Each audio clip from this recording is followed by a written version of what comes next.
নামাজে অমনোযোগী তৈরি হয় তারা ভিডিওটি শেষ পর্যন্ত দেখার অনুরোধ রইল। হযরত আলী রাদিয়াল্লাহু তাআলা আনহুর কাছে একজন ব্যক্তি এসেছে। তখন লোকটা বলল, হুজুর, আমার নামাজে মন বসে না। নামাজে দাঁড়ালে আমার দুনিয়াবি নানা চিন্তা আসে। হুজুর, আমার এই নামাজ কি আল্লাহ তাআলা কবুল করবেন? তখন হযরত আলী রাদিয়াল্লাহু তাআলা আনহা বলেছেন, না, তোমার নামাজ কবুল হবে না। তখন লোকটা মনে অনেক কষ্ট নিয়ে চলে যাচ্ছেন। এমন সময় রাসূল সাল্লাল্লাহু আলাইহি ওয়াসাল্লাম এসে হযরত আলী রাদিয়াল্লাহু তাআলা আনহুকে জিজ্ঞাসা করলেন, ইয়া আলী, আপনার কাছে লোকটা কেন এসেছিল? এসে দেখি মন খারাপ করে চলে গেল। কেন, কি হয়েছে আমাকে বলুন। তখন আলী রাদিয়াল্লাহু তাআলা আনহু বলেন, তিনি আমার কাছে জানতে এসেছেন যে নামাজে দুনিয়াবি চিন্তা আসলে নামাজ হবে কিনা। আমি বলেছি, না, তোমার নামাজ কবুল হবে না। রাসূল সাল্লাল্লাহু আলাইহি ওয়াসাল্লাম তখন বলেন, ইয়া আলী, আপনাকে আমি একটা চাদর উপহার দিতে চাই, তবে একটা শর্ত আছে। আলী রাদিয়াল্লাহু তাআলা আনহু খুশি হয়ে বলেন, ইয়া রাসূলুল্লাহ, কি শর্ত তা বলুন, আমি আপনার সকল শর্ত মেনে নিব।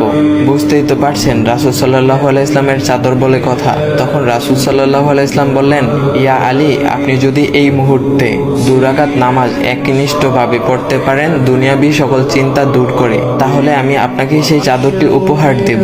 আলী রাদিয়াল্লাহু তাআলা আনহু বলেন, এটা তো সাধারণ ব্যাপার। আলী রাদিয়াল্লাহু তাআলা আনহু তখন নামাজে দাঁড়িয়ে গেলেন আর তিনি নামাজ পড়তে শুরু করলেন।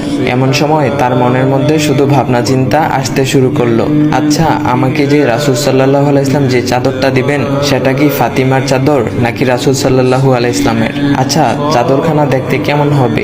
এই বিভিন্ন বিষয় নিয়ে ভাবতে লাগলেন। তিনি ভুলেই গেছেন যে দুনিয়াবি চিন্তা নামাজে আনতে রাসূল সাল্লাল্লাহু আলাইহি ওয়াসাল্লাম নিষেধ করেছেন। এর মধ্যে আলী রাদিয়াল্লাহু তাআলা আনহুর নামাজ পড়া শেষ। আলী রাদিয়াল্লাহু তাআলা নামাজ শেষ করে রাসূল সাল্লাল্লাহু আলাইহি ওয়াসাল্লামকে বলতেছেন, ইয়া রাসূলুল্লাহ, আমি আপনার শর্ত মেনেছি, এখন আমাকে চাদরখানা উপহার দেন। রাসূল সাল্লাল্লাহু আলাইহি ওয়াসাল্লাম বলেন, ইয়া আলী, আপনি কি একনিষ্ঠভাবে দুনিয়াবি চিন্তামুক্ত ছাড়া 2 রাকাত নামাজ পড়েছেন? তখন আলী রাদিয়াল্লাহু তাআলা আনহা মুচকি হেসে বললেন, না ইয়া রাসূলুল্লাহ, আমি আপনার চাদর নিয়ে অনেক কিছুই ভেবেছি। তখন রাসূল সাল্লাল্লাহু আলাইহি ওয়াসাল্লাম বলেন, ইয়া আলী, নামাজ তোমারও হয়েছে, আর তুমি যাকে নামাজ হবে না বলে ফতোয়া দিয়েছো তার নামাজও আল্লাহ তাআলা কবুল করে নিয়েছেন। শোনো আলী, দুনিয়াবি চিন্তা দ্বারা নামাজ বাতিল হয় না, নামাজ মহান আল্লাহ তাআলা কবুল করে নেন। সকল ফরজ নিয়ম কানুন মেনে নামাজ পড়লে নামাজ হবে ইনশাল্লাহ। তবে আমাদের সকলের উচিত নামাজ আদায় করার সময় একমাত্র আল্লাহকে স্মরণ করে নামাজ আদায় করা। নামাজে দাঁড়ালে দুনিয়াবি চিন্তা মাথায় আসে, এটা শয়তানের একটা ফাঁদ। আল্লাহ তাআলা আমাদের সকলকে শয়তানের কুমন্ত্রণা থেকে হেফাজত রাখুক এবং সঠিকভাবে মনোযোগের সাথে নামাজ আদায় করার মতো তৌফিক দান করুক। সবাই বলি আমিন। চাইলে ভিডিওটা আপনি অন্যদের কাছে শেয়ার করতে পারেন, এতে অন্যদের ভুল ভ্রান্তিগুলো দূর হবে। তো গাইস, এমন ইসলামিক ভিডিও পাওয়ার জন্য ভাইয়ের আইডিটা ফলো করে দেওয়া যাও।